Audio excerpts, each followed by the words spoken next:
ଯେତେବେଳେ 10-15 ବର୍ଷ ତଳକୁ ପଳେଇ ଯାଆନ୍ତୁ ପୂର୍ବର ସେ ନାଟକରେ ଆଉ ଏ ନାଟକ ଦୃଶ୍ୟ ସମ୍ପୂର୍ଣ୍ଣ ଭାବରେ ଅଲଗା। ଆପଣ କୋଉଥିରେ ବେଶୀ ଖୁସି ହଉଥିଲେ ମାନେ ସେବେକା ନାଟକ ନା ଏବେକା ନାଟକ? ନିଶ୍ଚିତ ସେତେବେଳର ନାଟକ ମୌଳିକତା ଥିଲା, କାହାଣୀ ସୁଦୃଢ ଥିଲା, ଭଲ ଲାଗୁଥିଲା। ତେଣୁ ଚରିତ୍ର ଗୁଡାକ ଠିକ ସବୁ ମିଳୁଥିଲା। ମାନେ ଯୋଉ ଚରିତ୍ରଟା ଜଣେ ନାଟ୍ୟକାର ସୃଷ୍ଟି କରୁଥିଲେ ତାକୁ ଜନ୍ମ ଦେଲେ ପିଲାଟାକୁ ଯେମିତି ବଢେଇ ବଢେଇ ନିଆଯାଏ ସେମିତି ତାକୁ ନେଇକି ଲାଷ୍ଟ ପର୍ଯ୍ୟନ୍ତ ଏଣ୍ଡିଂ କରୁଥିଲେ। ଏବେ ଚରିତ୍ର ଏଣ୍ଡିଂ ରହୁନି, ଖାଲି ଚରିତ୍ର ବାହାର କରିଦଉଛି କିନ୍ତୁ ତାକୁ କେମିତି ଫିନିଶ କରାଯିବ ଫିନିସିଂ ଜାଣିନାହାନ୍ତି। ଆଉ ବର୍ଷା ଜୁଆରେ ଛତା ସିଆରେ ସେଇଭଳିଆ ବହୁତ ନାଟକ ଆରମ୍ଭ ହେଲା ଗୋଟେ ପଟେ କିନ୍ତୁ ସରିଲା ଆଉ ଗୋଟେ ପଟେ ହେଇଯାଉଛି, ଏମିତି ହଉଛି ଆଉ ଲବି ତ ଚାଲିଛି ସବୁ ସାର୍ ଆପଣ ସବୁଠି। ଯେତେବେଳେ ଗାଁରେ ଯେତେବେଳେ ଜନ୍ମ ହେଲେ ବଡ ହେଲେ ଧୀରେ ଧୀରେ ସେତେବେଳେ ଗାଁରେ ଡ୍ରାମା କରିଥିଲେ ନା ହଠାତ୍ ଏମିତି ଏଣ୍ଟ୍ରି କଲେ? ମୋର ଷ୍ଟାର୍ଟିଂ ଟା ହଉଛି କ୍ଲାସ 4 ଯେତେବେଳେ ମୁଁ ପଢୁଥିଲି ଗୀତ ଥିଲା, ଆମେ ଗାଉଥିଲୁ ସବୁ ଗୀତ ଶିଖୁଥିଲି, ଭାରତ ଏଠି ସବୁ ସାର୍ ଶିଖୁଥିଲେ ଗୀତ ଗାଇଲି, ସେଇଠୁ ଆରମ୍ଭ ଆଉ। ତାପରେ ଯେତେବେଳେ ମେଟ୍ରିକ ପରୀକ୍ଷା ଦେଇ ସାରିଲି ମୁଣ୍ଡକୁ ହାତ ହେଇଗଲା, ହାଫ ପ୍ୟାଣ୍ଟରୁ ଫୁଲ ପ୍ୟାଣ୍ଟ ବିଧା ହେଇଗଲା, ତେଣୁ ଆଉ କାହାକୁ ଭୟ ନାହିଁ। ତେଣୁ ସେଇଠୁ ମୋର ଆରମ୍ଭ ହେଇଗଲା ପିଲାମାନଙ୍କୁ ସାଙ୍ଗମାନଙ୍କୁ ଜୁଟେଇକି ଡ୍ରାମା କରିବା। ପ୍ରତିବର୍ଷ ରଜ ବେଳକୁ ମୋତେ ଗୋଟେ ଡ୍ରାମା ନ କଲେ ଶାନ୍ତି ଲାଗିବନି। 2 ବର୍ଷ ସାରା ତ ପାଠ ପଢା କରିହବନି, ଛୁଟି ଯୋଉ ରଜ ଛୁଟି ହୁଏ ସେ ଛୁଟିରେ ମୁଁ ଦି ଭିତରେ ଗୋଟେ ପିଲାଙ୍କୁ ଲଗେଇକି ଗୋଟେ କରେଇବି, ଭଲ ହଉ ଖରାପ ଗୋଟେ ଡ୍ରାମା କରିବି ଆଉ ମୁଁ ଟିକେ ଅଭିନୟ କରିବି, ଏହା ମୋର ଉଦ୍ଦେଶ୍ୟ। ଆଉ ଏଇଟା ଅପ ଟୁ କଲେଜ ସରିଲା ପର୍ଯ୍ୟନ୍ତ ଚାଲିଲା। କଲେଜ ସରିଲା ପରେ ବି କରୁଥିଲି, ସେତେବେଳେ ସାଇକେଲ ବନ୍ଧା ପକେଇଛି, ସୁନାମୁଦି ବନ୍ଧା ପକେଇକି ଘରେ ଲୁଚେଇକି ଏମିତି ସବୁ ଡ୍ରାମା କରିକି କରୁଥିଲି। ଚାକିରି ଛାଡି ଘରେ ଥାଏ, ଭଲ ଲାଗୁନଥାଏ, ଲୋକମାନେ ସବୁ ଖରାପ କରୁଥାନ୍ତି, ଘରେ ବେକାର ହେଇଗଲା, ଚାକିରି ବିନା ପଇସାରେ ଚାକିରି ପାଇଲା, ଚାକିରି ଛାଡ଼ିଦେଲା।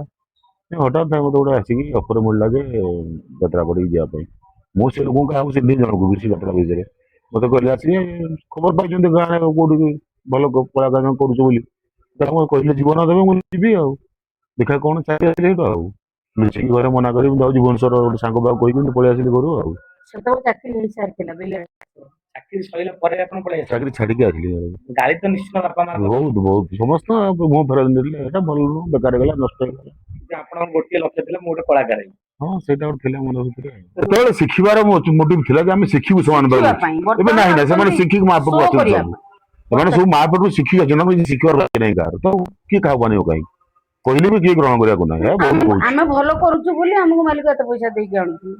ଇଗୋଟା ବଢିଯାଇଛି ଆଉ। ଆଜ୍ଞା ଗୋଟେ ଷ୍ଟ୍ରଗଲ ସେତେବେଳେ ଆପଣଙ୍କର ବହୁତ ସଂଘର୍ଷ ଥିଲା, ଆପଣ ବହୁତ ସଂଘର୍ଷ କରି କରି ଆପଣଙ୍କୁ 4 ଚକିଆ ବୋଧେ କିଣିବା ବହୁତ କଷ୍ଟ ହଁ ହେଇଥିଲା, ହଁ କିନ୍ତୁ ଏବେ ଆସୁ ଆସୁ ହିରୋ ହିରୋଇନ ହଁ ମାନେ ବାସ୍ 4 ଚକିଆ ବାସ୍ ହୁଏତ ଏମିତି ତାଙ୍କର କାରଣ ନୁହେଁ ତ, ନା ଏମିତି ହେଲେ ହେବା ଦ୍ଵାରା ମାନୁନାହାନ୍ତି ବଡ ମାନେ। ହଁ ଆମେ ସେ ତ ସେତେବେଳେ ନିଶ୍ଚିତ। ନଢା ନଢି ଯାତ୍ରାଟା ଯୋଉ ସେ ସିନ୍ ଟା ଏମିତି କରିଦିଆହେଲା, ତା ପୂର୍ବ ସିନ୍ ମୋର ପଡିବ, ଆମେ 10 ମିନିଟ୍ କି 5 ମିନିଟ୍ ଆଗରୁ ସେ ସିନ୍ ଟା ଯାଇକି ଦେଖିବୁ ଯେ ସେ କୋଉଠି ଛାଡିଲା, ଆମେ ତାପରେ ସେଇଠୁ ଯାଇକି। ବର୍ତ୍ତମାନ ସେ ସବୁ ଜାଣିଛନ୍ତି ନା, ଏବେକା କଳାକାର ପୁରା ଜାଣିଛନ୍ତି ନା, ପୁରା ଜାଣି ହିଁ ନାହାନ୍ତି। ବସିକି ବାହାରେ ମୋବାଇଲ ଖେଳିଲେ ଗଲେ ସିନ୍ ପାଣ୍ଡେଲେ ପଡିଲା କଥା କହିଦେବେ। ଧାଇଁକି ଯାଇ କେମିତି ଆମେ ପାଠ କରିବା। ଆମ ବେଳେ ଥିଲା, ଏବେ ବି ନନା ଆମ ନନା ଯୋଉ ଦଇତାନି ନନା ସିଏ ଏବେ ବି ରିସର୍ଚ୍ଚ କରନ୍ତି ଓଇନା ଦେଖିକି। ଏମାନେ ଓଇନା କଣ ଜାଣିଛନ୍ତି, କଳା କଣ ଜାଣିଛନ୍ତି, ମୋର କଣ ଭାବ କଣ କେମିତି ଏମାନେ ଜାଣିଛନ୍ତି। ତେଣୁ ଆଲୋ ସଖୀ ଆପନା ମୁହଁ ତ ଆପେ ରଖି ହଁ ତୁ ବଢିଆ କହୁଛୁ। ପରିଶେଷରେ ଖାଲି ଗୋଟିଏ କଥା ସାର୍ କୁହନ୍ତୁ, ଏବେ ଯୋଉ ନୂଆ କଳାକାର ମାନେ ଆସିବାକୁ ଚାହୁଁଛନ୍ତି ଯାତ୍ରା ଇଣ୍ଡଷ୍ଟ୍ରି ବା ଡ୍ରାମା ଷ୍ଟେଜ ଯୋଉ କଳାକାର ମାନେ କରୁଛନ୍ତି ତାଙ୍କୁ ଆପଣ କଣ ମେସେଜ ଦେବେ ଆପଣଙ୍କ ମାଧ୍ୟମରେ? ମେସେଜ ତ ବହୁତ ଥର ଦେଇଛି, ସେଇ ଗୋଟିଏ କଥା ମୁଁ କହେ, ଆଉ କିଛି ହିଁ କହେନି। Reduce yourself to zero then you will be a hero. ନିଜକୁ ଯେତେ ଛୋଟ ମନେ କର, ଯେତେ ଶୂନ ମନେ କର, ସେତେ ଉପରକୁ ତୁମେ ଯିବ। ସେଇଟା ସେଇ ଭାବଟା ରହିବା ଦରକାର ଯେ ମୁଁ କିଛି ଜାଣିନି, ମୁଁ ଅହଙ୍କାର ଶୂନ୍ୟ ହେଇ କାମ କଲେ ଏଇ ନିଶ୍ଚିତ ଉପରକୁ ମିଳିବ। ସମସ୍ତଙ୍କ ସ୍ନେହ ଭଲ ପାଇବା ରହିଲେ ହିଁ ଉପରକୁ ମଣିଷ ଯାଏ। ଆଉ ସେତିକି ଯଦି ନ ରହିବ କେମିତି ହବ? ଆଉ ଯଦି ସମସ୍ତେ କହିବ ମୁଁ ଜାଣିଛି ସବୁ, ତାହେଲେ ତ ସରିଗଲା ଆଉ, ସେ ତ ସବୁ ଜାଣିଛି ଆଉ ତାର କଣ ଜାଣିବ ଆଉ ସେ। ସାର୍ ବାପା ମା ଯେତେବେଳେ ପ୍ରଥମେ ଏଣ୍ଟ୍ରି କରିଥିଲେ ଯାତ୍ରାକୁ ଆପଣଙ୍କୁ କେତେ ସପୋର୍ଟ କରିଥିଲେ ସେତେବେଳେ? ନା ନା କେହି ଭଲ ପାଇନଥିଲେ। ଗୋଟେ ମୋ ପାଖରୁ ସମସ୍ତେ ଭାବିଲେ ଏଟା ନଷ୍ଟ ହେଇଗଲା, ବିଏସି ପାଠ ପଢି ଚାକିରି ଛାଡିକି ଯାଇବାକୁ ପଡିଲା। ଇଣ୍ଡଷ୍ଟ୍ରି ଯଦି ବଛା ବଛା ଆକ୍ଟରଙ୍କ ଭିତରେ ଆପଣ ଦି ଜଣଙ୍କ ନାଁ ଦେଖନ୍ତି କେତେ ଖୁସି ହୁଅନ୍ତି ଗାଁ ଲୋକ ହଁ ହଁ ସାଙ୍ଗସାଥି ଏବେ ଏବେ ପରିବାର? ସବୁ ଚେଞ୍ଜ ନାହିଁ, ବହୁତ ଭଲ ଏବେ ସମସ୍ତେ ଭଲ ପାଉଛନ୍ତି। ତ ମ୍ୟାଡାମ ଆପଣଙ୍କ ପରିବାରରେ କେତେ ପ୍ରଥମେ ଯେତେବେଳେ ଏଣ୍ଟ୍ରି କରିଥିଲି ଯାତ୍ରାକୁ ଖୁସି ଥିଲେ ନା କେମିତି କଣ ଥିଲେ? ମୁଁ ଶାଶିନୀ ବ୍ରାହ୍ମଣ ଘରର ଝିଅ, ମୁଁ ଲୁଚିକି ଆସିଥିଲି ଯାତ୍ରା ପାର୍ଟିକି। ଲୁଚିକି ମାନେ ମୋ ବଡ ଭାଇ ବି ଜାଣିଥିଲେ, ମୋ ବଡ ଭାଇ ଜଣେ କଳାକାର ମାୟାଧର ପଣ୍ଡା, ସେ କଳାକାର ଥିଲେ, ସେଇଥିପାଇଁ ମତେ ଆଣିକି ଛାଡିଥିଲେ ମା ଗଣନାଟ୍ୟରେ। ମା ଗଣନାଟ୍ୟ ଦେଖିଲେ କିଛି କାମ ପାରିବ ନା, ମୁଁ ଆଗେ ଗୀତ ଗାଉଥିଲି। ଗୀତରୁ ତାପରେ ଆସ୍ତେ ଆସ୍ତେ ଡ୍ୟାନ୍ସ କରି, ସେଠି କିଏ ଗୀତିକାର ଥିଲା ମତେ ଦେଲେନି ଚାନ୍ସ। ଆଉ ମୁଁ ଡ୍ୟାନ୍ସ କଲି, ତାପରେ ସେ ମାଲିକ ଆଉ ଛାଡ଼ିଲେନି, ମୁଁ ରହିଗଲି ସେଇଠି। ତେଣୁ ଶାସନରେ ବି ଦୁନିଆ କଥା କହିଲେ, ଏଇ ବାପ ମରିଯାଇଛି ସେଇଥିପାଇଁ ଝିଅକୁ ଯାତ୍ରା ପାର୍ଟିକି ଛାଡି ଦେଇଛନ୍ତି। ଆଉ ଗାଁ ଗହଳି କଥା ଅଲଗା। ଶାସିନୀ ବ୍ରାହ୍ମଣ ତମେ ଜାଣିଛ ନା? ଆଜ୍ଞା ଶାସିନୀ ବ୍ରାହ୍ମଣ ସେଠି ଭାରି ତାଙ୍କର ବାଚନ୍ତି। ଆଜ୍ଞା ତା ବାପ ମରିଯାଇଛି ମାନେ ଝିଅଟାକୁ କାହିଁ ଛାଡି ଦେଇଛନ୍ତି ଯାତ୍ରା ପାଟି ପୁଣି ସେତେବେଳେ ଯାତ୍ରା ଯୋଉ ଗୁଣ। ଯାଅ କିଛି ଦିନ ପରେ ସମସ୍ତେ ତ ଏବେ ଭଲ ଆଉ। ତ ସାର୍ ଅନନ୍ତ ଓଝା ସାର୍ଙ୍କ ଲେଖା ଯେତେବେଳେ ଆସୁଥିଲା ଭୟଙ୍କର ଲେଖା, ମାନେ ସେ କାହାଣୀର କିଛି ମର୍ମ ରହୁଥିଲା। କିନ୍ତୁ ଏବେ ଯଦି ବେସିକାଲି କହିଲେ ହୁଏତ ବିବାଦ ହେଇପାରେ, ବେସିକାଲି ଗୋଟିଏ ଦି ଜଣ ରାଇଟରଙ୍କ ବେଶୀ ସବୁ ପାର୍ଟିରେ ବହି, ଅନ୍ୟ ରାଇଟରଙ୍କୁ ସୁଯୋଗ ଦିଆଯାଉନି। କଣ ସାର୍ ଏହାର କାରଣ? ଆପଣ ଜଣେ ସିନିୟର କଳାକାର ହିସେବରେ କହିପାରିବେ? ସେଟା ମାଲିକ ମାନେ ଦାୟୀ। ଯଦି ନୂଆ କଳାକାରଙ୍କୁ ମାନେ ଲେଖକଙ୍କୁ ସୁଯୋଗ ଦିଆଯାଆନ୍ତା ତାହେଲେ ହୁଏତ ନୂଆ ବହି ଆସନ୍ତା, ଆପଣଙ୍କୁ ଲାଗୁଛି? ହଁ ହଁ ନିଶ୍ଚିତ। ସେଥିପାଇଁ ମାଲିକ ମାନେ ହିଁ ଦାୟୀ। ଅନନ୍ତ ଝାଙ୍କର ଲାଷ୍ଟ ନାଟକ ରଙ୍ଗମହଲରେ ଆମେ କରିଥିଲୁ ଖରାପ ଝିଅର ଗପ। ତାପରେ ସେ ନାଟକ ଦେଇନାହାନ୍ତି। ଦେଇଥିଲେ ନାଟକ ଶିବାନୀ ନାଟକ, ଯୋଉଠି ତାଙ୍କର ଭାତ ହାଣ୍ଡି ଥିଲା ଶିବାନୀ ନାଟକ, ସେଠି ତାଙ୍କୁ ଫେରେଇଦେଲେ 10-12ଟା ସିନ୍ ହେଲା ପରେ। ବହୁତ ବନ୍ଧୁ କରି ସେ ଫେରି ଆସିଥିଲେ। କିନ୍ତୁ ତା ପୂର୍ବ ନାଟକ ସେ କରିଥିଲେ ରଙ୍ଗମହଲରେ ଖରାପ ଝିଅର ଗପ। ତାଙ୍କ ସାନ ଭାଇ ଶାନ୍ତନୁ ଓଝା ଡିରେକ୍ଟର ଥିଲେ।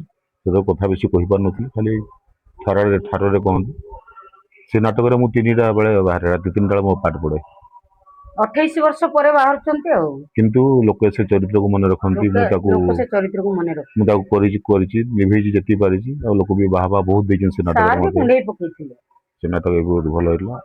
ତ ସାର୍ ଆଉ ଗୋଟେ ଜିନିଷ, ଆଗରୁ ଯେତେବେଳେ ଆପଣ ପ୍ରଥମେ ନାଟକ କରୁଥିଲେ, ଆମେ ବି ପିଲାବେଳେ ଆପଣଙ୍କୁ ଟିଭି ପରଦାରେ ଦେଖୁ, ମ୍ୟାଡାମକୁ ଦେଖୁ, ସେତେବେଳେ ଆଜ୍ଞା ଅଶ୍ଳୀଳ ଇଙ୍ଗିତରେ କମେଡି ହୁଏ ନା, ବହୁତ ବଢିଆ ଭାଷାରେ କମେଡି କରିଥିଲେ, ଲୋକ ହସୁଥିଲେ। ସେ ନରିପଣ୍ଡା ହୁଅନ୍ତୁ କି ବହୁତ ପୁରୁଣା ଦିଗନ୍ତ କଳାକାର, କମେଡି କଳାକାର, ଏବେ ସବୁ ସ୍ଲାଙ୍ଗସ୍ ୟୁଜ କରି କମେଡି କରୁଛନ୍ତି।